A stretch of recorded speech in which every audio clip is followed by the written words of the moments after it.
భార్యాభర్తలు రాత్రి సమయంలో ఇలా నిద్రించాలి. నిత్య జీవితంలో అనేక రకాల సందేహాలు.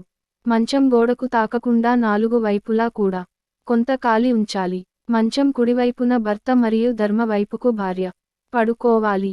మీరు రాత్రి పూట చాలాసార్లు మేలుకొంటూ ఉంటే మీరు మీ నిద్ర వాతావరణాన్ని మెరుగుపరచుకోవాలి. వాస్తు ప్రకారం వివాహిత జంటలు తమ తలను దక్షిణం, నైరుతి వైపు ఉంచాలి.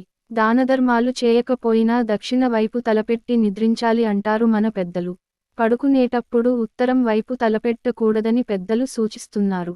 ఉదయం లేవగానే ఉదయించే సూర్యనారాయణుడిని చూడండి. భర్త ఉద్యోగం లేదా ఏదైనా పనిమీద బయటకు వెళ్లిన వెంటనే ఇల్లు ఊడవడం, కడగడం, తుడవడం, అలాగే స్నానం చేయడం వంటివి చేయకూడదు. కొత్తగా పెళ్లైన జంట పెద్దలతో నివసిస్తుంటే దంపతులకు గది నార్త్ వెస్ట్లో ఉండేలా చూసుకోండి. ఈశాన్య దిశలో పడకగదిని నివారించండి.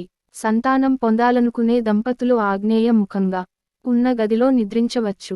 ఫ్రెండ్స్, మరింత విలువైన సమాచారం కొరకు మన ఛానల్ని సబ్స్క్రైబ్ చేసుకోండి. ధన్యవాదాలు.